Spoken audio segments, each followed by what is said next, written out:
സേവ വരുന്നത്. സേവ. ആ അവിടെ നിന്നാണ് നമുക്ക് സേവനം കിട്ടുന്നത്.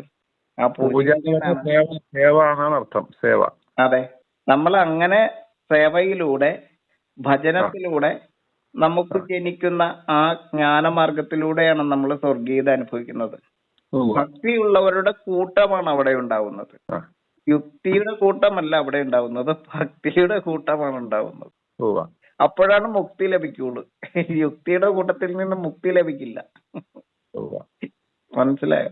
നമ്മളുടെ ഇതേ രീതിയിൽ ഒരു കുട്ടി എന്ന് വിചാരിക്കുക, ഈ ആരാധനാ സമ്പ്രദായത്തിലൂടെ ഈ ഭക്തിമാർഗത്തിലൂടെ ഇതേ രീതിയിൽ മുന്നോട്ട് പോയാലാണ് ജ്ഞാനമാർഗത്തില് സ്വർഗീയത അനുഭവിക്കുന്നത് ഞാൻ പറഞ്ഞില്ലേ. അപ്പോഴാണ് ഈ സ്വസ്തി എന്ന് പറയുന്ന അവസ്ഥയിൽ, ഭൂമിയിൽ സ്വസ്തി ഉണ്ടാകുന്ന അവസ്ഥയിൽ അദ്ദേഹം നിൽക്കുന്നിടത്ത് സ്വസ്തി അനുഭവിക്കും മറ്റുള്ളവര്. അദ്ദേഹം സ്വർഗീയത അനുഭവിക്കുന്നു, മറ്റുള്ളവർക്ക് സ്വസ്തി അനുഭവിക്കുന്നു. അപ്പോഴാണ് സ്വസ്തികം എന്ന് പറയുന്ന അവസ്ഥ ഉണ്ടാകുന്നത്. അവിടെയാണ് സ്വസ്തികം ജനിക്കുന്നത്. അങ്ങനെ സ്വസ്തികത്തിൽ തൊട്ട് നിൽക്കുന്ന ആള് നല്ല ശാസ്ത്രത്തെ ജനിപ്പിക്കും. അവിടെ നല്ല പുതിയ ശാസ്ത്രം ജനിക്കും, ഉദയം ചെയ്യും. ഈ സ്വസ്തികം ജനിക്കുന്നത്, ഈ പുതിയ ശാസ്ത്രം ജനിക്കുന്നത് യോഗത്തിൽ നിന്നാകുന്നു. അഷ്ടാംഗയോഗം പറയും. ഇത്രയും ബൃഹത്തായിട്ടുള്ള പ്രോഗ്രാമുകളാണ് ക്ഷേത്രങ്ങളിലൂടെ നടക്കുന്നത്, ആരാധനാലയങ്ങളിലൂടെ നടക്കേണ്ടത്. അപ്പൊ അവിടെ വീണ്ടും ഒരു സംശയം വരികയാണ്.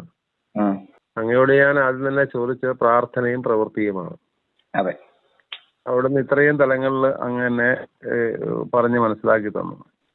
അപ്പോൾ ഈ സമയത്ത് എനിക്ക് വീണ്ടും ഉള്ളത് ഈ പ്രാർത്ഥന എന്ന് പറയുന്നത്, അപേക്ഷ എന്ന് പറയുന്നതിന്റെ ഏറ്റവും അവസാനം ചെയ്യേണ്ട കാര്യമല്ലേ? എല്ലാം കഴിഞ്ഞിട്ടാണല്ലോ നമ്മൾ അപേക്ഷിക്കേണ്ടത്, അല്ലാതെ അപേക്ഷ ആദ്യം വെച്ചിട്ട് കാര്യമില്ലല്ലോ. എവിടെ അപേക്ഷിക്കണം, എപ്പോൾ അപേക്ഷിക്കണം, ആരോട് അപേക്ഷിക്കണം? നമ്മളുടെ ആവലാതികളെ അല്ലെങ്കിൽ നമ്മളുടെ പ്രാർത്ഥനകളെ പറയേണ്ടത് നമ്മളുടെ പ്രാർത്ഥനകളെ സ്വീകരിക്കുവാൻ യോഗ്യമായിട്ടുള്ള ഇടത്താ പറയേണ്ടത്. യോഗ്യത നമുക്കും യോഗ്യത നേടിയതിനു ശേഷമല്ലേ ആവശ്യപ്പെടാനോ? തീർച്ചയായിട്ടും നമുക്ക് യോഗ്യത ഉണ്ടാവണം. തീർച്ചയായിട്ടും ഘട്ടം ഘട്ടമായിട്ട് ഓരോ സ്ഥലത്തും ഓരോ പ്രായത്തിലും നമുക്ക് ഓരോ രീതിയിലുള്ള ആവശ്യങ്ങളുണ്ട്. ആ യോഗ്യത നേടുന്ന കാര്യങ്ങളല്ലേ അങ്ങ് പറഞ്ഞത്, അതിരാവിലെ തുടങ്ങുന്ന ധ്യാനം മുതലുള്ള കാര്യങ്ങൾ. അതെ അതെ, അതാണല്ലോ ദൈനംദിന യോഗ്യതയും. അല്ലാതെ എല്ലാ തരത്തിലുള്ള യോഗ്യതയും കിട്ടുന്നതിന് ആ കാര്യങ്ങൾ മുഴുവൻ പ്രാപ്തിയിൽ വരുത്തണ്ടേ? അതെല്ലാം കഴിഞ്ഞു വരുന്ന ഒരാളിനോടല്ലേ നമ്മൾ പറയേണ്ടത്, നീ ഇന്നടത്ത് പോയി അപ്ലൈ ചെയ്യുക, ആപ്ലിക്കേഷൻ കൊടുക്കുക എന്ന് പറയുന്നത്. അത്രേ ഉള്ളൂ. ആപ്ലിക്കേഷൻ അല്ല. ഇപ്പൊ സാധാരണ നമ്മുടെ വാചാലതയിൽ നമ്മൾ ഭാഷ്യത്തിൽ പറയുന്ന മുഴുവൻ ആപ്ലിക്കേഷൻ ആദ്യം നീ ആദ്യം പ്രാർത്ഥിക്കാനാ പറയുന്നത്. അതെ, അത് അപ്പാടെ തിരുത്തേണ്ടതല്ലേന്ന് എന്റെ ചോദ്യം. തിരുത്തണം, തിരുത്തിയേ പറ്റൂ. നീ പ്രവർത്തിക്കൂ, നീ പഠിക്കൂ, ഇതാണ് പറയേണ്ടത്. നീ അറിയൂ. പാസ്സായതിനു ശേഷമാണല്ലോ അപേക്ഷ. അതെ, അതായത് ഇതിനകത്ത് പഴയ ഒരു രീതിയുണ്ട്, ആത്മീയ മാർഗത്തിൽ ചരിക്കൂ എന്നിട്ട് പ്രാർത്ഥിക്കൂ, അറിവ് കൊണ്ട് ചരിക്കൂ, സഞ്ചരിക്കൂ ഭക്തിയാൽ, എന്നിട്ട് ആവശ്യമെങ്കിൽ പ്രാർത്ഥിക്കൂ.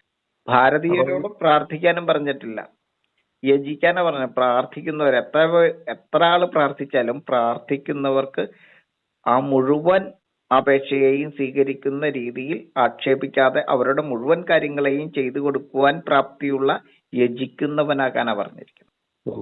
അപ്പൊ അപേക്ഷയും കൊണ്ട് നിൽക്കുന്നവനല്ല, അപേക്ഷിക്കുന്നവർക്ക് സർവവും ചെയ്ത് അവരുടെ ജീവിതത്തിൽ സ്വർഗീയതയെ നേടിക്കൊടുക്കുന്നവനാകാനുള്ള പ്രാപ്തിയാണ് അഷ്ടാംഗയോഗം പറയുന്നത്. ഇതല്ലേ നമ്മുടെ തലമുറയെ ബാലപാഠം മുതൽ കുഞ്ഞിലെ മുതൽ പഠിപ്പിക്കേണ്ടത്. അക്ഷരം പഠിപ്പിക്കുന്നത് പോലെ സംഖ്യാശാസ്ത്രം പഠിപ്പിക്കുന്നത് പോലെ ഈ കാര്യങ്ങളും അതോടൊപ്പം തന്നെ പാഠ്യവിഷയമാക്കേണ്ടതല്ലേ? തീർച്ചയായിട്ടും ഇതെങ്ങനെയാണ് പഠിപ്പിക്കേണ്ടത്. അപ്പൊ അതിനൊരു പാഠ്യപദ്ധതി ഈ പ്രണവവേദയിൽ തീർച്ചയായിട്ടും ഉണ്ടാവും അല്ലേ? തീർച്ചയായിട്ടും ഉണ്ടാവണം, ഉണ്ടായേ പറ്റൂ.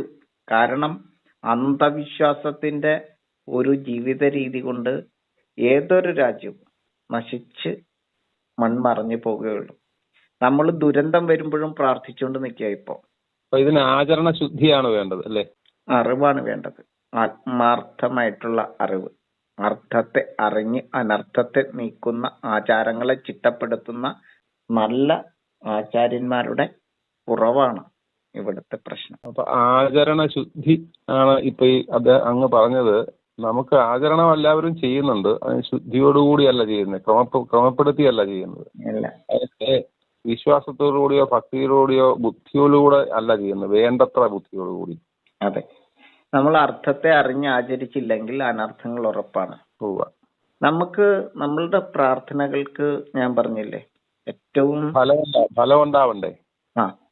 ഒരു ശക്തിയും നമ്മുടെ പ്രാർത്ഥനകൾക്കില്ല. ഇപ്പോ നടത്തുന്ന രീതിയിലുള്ള പ്രാർത്ഥനകൾക്ക് ഒരു ശക്തിയുമില്ല. സിദ്ധി എന്ന് പറഞ്ഞാൽ സാധ്യമാകുന്നതിനെയാണ് സിദ്ധി എന്ന് പറയുന്നത്. അത് ജ്ഞാനം കൊണ്ട് നേടുന്നതാണ്, കർമ്മം കൊണ്ട് നേടുന്നതാണ് സിദ്ധി, ഭക്തി കൊണ്ട് നേടുന്നതാണ് സിദ്ധി. അപ്പൊ അങ്ങേക്ക് ഇത്രയും നേരം അങ്ങ് പറഞ്ഞല്ലോ, അതൊന്ന് ഒരു രത്നചുരുക്കമായിട്ട് ഇത്രയും പറഞ്ഞ കാര്യങ്ങളെ കുറിച്ച് അങ്ങ് ഒന്നുകൂടെ ഒന്ന് രത്നചുരുക്കമായിട്ട് ഒന്ന് ആവർത്തിക്കാൻ പറ്റുമോ? അതെ, തീർച്ചയായിട്ടും നമുക്ക് ചെയ്യാം. നമ്മളുടെ പ്രാർത്ഥന എന്ന് പറഞ്ഞാൽ, പ്രയർ എന്ന് പറഞ്ഞാൽ ജീവിച്ചിരിക്കുന്നവരോടാണ് നമ്മൾ പ്രാർത്ഥിക്കേണ്ടത്. നമ്മളുടെ അച്ഛനമ്മമാരോടാണ് നമ്മൾ പ്രാർത്ഥിക്കേണ്ടത്.